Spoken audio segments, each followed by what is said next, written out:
नमस्कार बच्चों, उम्मीद है आप सभी बहुत अच्छे से होंगे। बच्चों, अगर आपको पाठ्य पुस्तक से या फिर व्याकरण से संबंधित कोई भी डाउट हो, कैसा भी क्वेश्चन हो, आप बेझिझक या तो कमेंट में लिखिए अपने डाउट को, या फिर डिस्क्रिप्शन में मेरा चैनल का लिंक दिया हुआ है, टेलीग्राम चैनल का लिंक दिया हुआ है, आप वहाँ पर ज्वाइन कर सकते हैं और अपने डाउट वहाँ पर पोस्ट कर सकते हैं। मैं आपके क्वेश्चन का आंसर 24 आवर्स के अंदर ही देने का प्रयास करूंगी।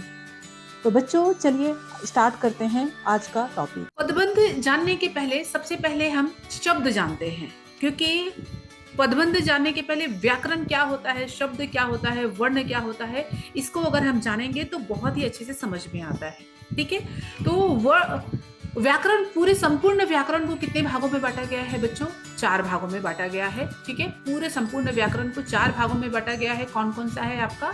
वर्ण, शब्द, वाक्य और पद। ठीक है बच्चों, अब देखिए, तो वर्ण क्या होती है? भाषा की सबसे छोटी ध्वनि को वर्ण कहते हैं, और वर्णों का सार्थक समूह को सार्थक क्यों कहा गया है? क्योंकि वर्णों को अगर क ख ग ऐसे मिला देंगे तो ये तो वर्ण मिल गए, क्या इसका कोई अर्थ निकलेगा? क्या, बिल्कुल भी नहीं निकलेगा।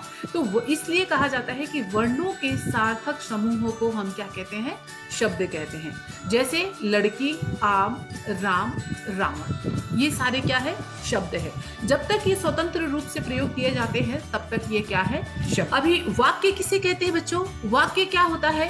जो शब्दों के सार्थक समूह जो होते हैं, शब्दों को सार्थक समूह जिसमें एक उद्देश्य और विधेय हो, उसे हम वाक्य कहते हैं। ठीक है, और वाक्य में प्रयोग किया जाने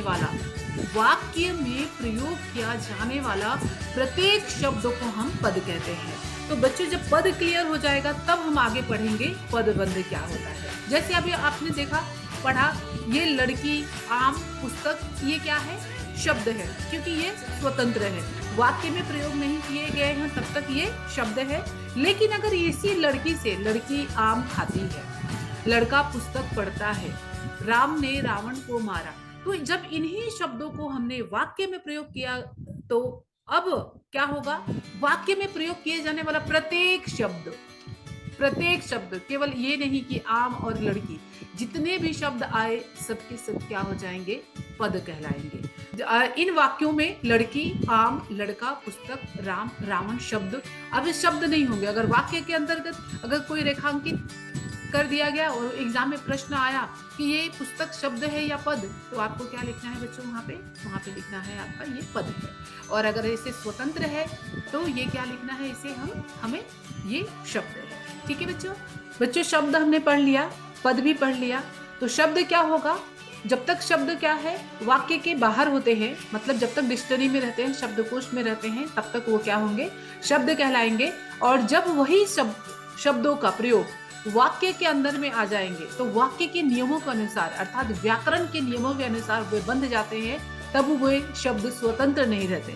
या तो संज्ञा, सर्वनाम, विशेषण, क्रिया, इनमें से कोई ना कोई, वो पार्ट्स ऑफ स्पीच जिसे हम हिंदी में कहते हैं पद, उनमें से किसी न किसी का रूप ले लेते हैं। तो इसलिए शब्दों और पद में अंतर क्या होगा? शब्द स्वतंत्र होते हैं और पद स्वतंत्र नहीं होते हैं। शब्द में पर कोई व्याकरणिक नियम लागू नहीं होते हैं, जबकि पद के ऊपर व्याकरणिक नियम लागू होते हैं। ठीक है, तो शब्दों का अपना स्वतंत्र अर्थ होता है, जबकि पद का अपना अर्थ वाक्य के अनुसार होता है। वाक्य उसमें उसे कर्ता के रूप में प्रयोग करता है, कैसे प्रयोग करता है ये पूरा वाक्य के ऊपर निर्भर करता है। अब पदबंध क्या होता है बच्चों, जो कि हमारा टॉपिक है, क्योंकि बेसिक चीजें क्लियर होंगी तो हम पदबंध अच्छे से समझ पाएंगे। तो पदबंध क्या? बंध का अर्थ होता है बंधा हुआ। तो वैसे पदबंध भी क्या होता है? पदों का समूह, एक से अधिक पद जब मिलकर कार्य करते हैं किसी एक पद के लिए, तो वो क्या कहलाता है बच्चों? पदबंध कहलाता है। जैसे पदबंध में 2 शब्दों का संयोजन होता है, जैसे पद और बंध। ठीक है, तो पदबंध क्या हो गया? जब कई पद मिलकर एक व्याकरणिक इकाई का कार्य करते हैं तो उसे हम पदबंध कहते हैं। जैसे दशरथ पुत्र राम ने रावण को मारा। तो बच्चों, यहाँ पर राम कौन है? दशरथ के पुत्र हैं। तो ये तीनों भी पद किसके लिए कार्य कर रहा है? एक ही पद राम के लिए। ये रावण के लिए कर रहा है क्या? बिल्कुल भी नहीं कर रहा है। रावण अपना एक सेपरेट पद है यहाँ पर। तो यहाँ पे दशरथ पुत्र राम, तीनों भी पुत्र, राम कौन है? दशरथ के पुत्र है। तो ये क्या हो जाएगा? आपके पदबंध हो जाएगा। कौन सा पदबंध होगा आगे हम लोग उसके प्रकार में मैं आपको बताऊँ। और पदबंधों से उपवाक्यों का निर्माण होता है। अभी उपवाक्य ये शब्द आया है, इसलिए मैं आपको बता दूं कि उपवाक्य क्या होते हैं। जब एक से अधिक वाक्य होते हैं किसी भी वाक्य के अंदर, तो उस दूसरे वाक्य को, जैसे मिश्र वाक्य के अंदर 2 वाक्य होते हैं, संयुक्त वाक्य के अंदर 2 वाक्य होते हैं। तो जब 2 या 2 से अधिक भी हो सकते हैं, मिश्र में भी संयुक्त में। तो जब 2 या 2 से अधिक वाक्य होते हैं तो दूसरे जब वाक्य को हम क्या कहते हैं? उसे हम वाक्य न कह के उपवाक्य कहते हैं।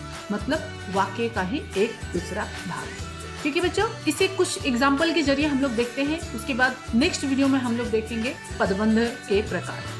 सबसे तेज दौड़ने वाला छात्र। और एक और ध्यान रखने वाली बात कि जब देखिए, जब स्टार्टिंग से लेके अंत के पास जो जहां पर रेखा खींची रहेगी, आपके एग्जाम में बच्चों क्वेश्चन जब भी आएगा तो नीचे रेखांकित किया रहेगा। तो रेखांकित जब भी लास्ट वाले शब्द के पास जो भी आएगा तो वो आपको देखना है कि वो संज्ञा है कि सर्वनाम है कि विशेषण है।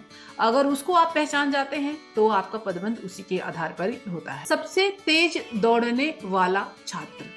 तो छात्र क्या है बच्चों? यहाँ पर संज्ञा है। और सबसे छात्र की विशेषता क्या बताई जा रही है कि सबसे तेज दौड़ने वाला कौन है? छात्र है। तो छात्र क्या हो गया? संज्ञा। तो इसलिए ये क्या हो जाएगा? संज्ञा पदबंध। ठीक है। यह लड़की अत्यंत सुशील और परिश्रमी है। तो बच्चों ये तो सभी को पता है कि जो विशेषता बताते हैं वो शब्द विशेषण कहलाते हैं। तो ये क्या हो जाएगा? आपके विशेषण पदबंध हो जाएंगे। और नदी बहती चली जा रही है। तो बहती चली जा रही है, ये बहना क्या होता है? क्रिया होता है। ठीक है, बहना क्रिया होता है। और जब वाक्य के अंत में आए, हिंदी में हमेशा याद रखिए कि हिंदी में वाक्य के अंत में ही क्रिया आती है, बीच में बिल्कुल भी नहीं आती है। जैसे जब हम इंग्लिश पढ़ते हैं तो इंग्लिश में क्या होता है? सब्जेक्ट प्लस वर्ब होता है और प्लस ऑब्जेक्ट होता है। लेकिन हिंदी के वाक्य की बनावट ऐसे नहीं होती है। हिंदी की होती है subject plus object plus verb. मतलब हिंदी की जो वर्ब मतलब क्रिया जो है वो हमेशा अंत में ही। नेक्स्ट है नदी कलकल करती हुई बह रही है। अब बह रही है, कैसे बह रही है? जब विशेषण बता रहे, क्रिया विशेषण। जब क्रिया की विशेषता कोई बताए तो क्या हो गया? वो क्रिया विशेषण। जब संज्ञा की विशेषता बताए तो क्या हो जाएगा? वो विशेषण। बच्चों नेक्स्ट वीडियो में हम लोग देखते हैं पदबंध के कितने भेद होते हैं और कैसे उसे हमें पहचानना है।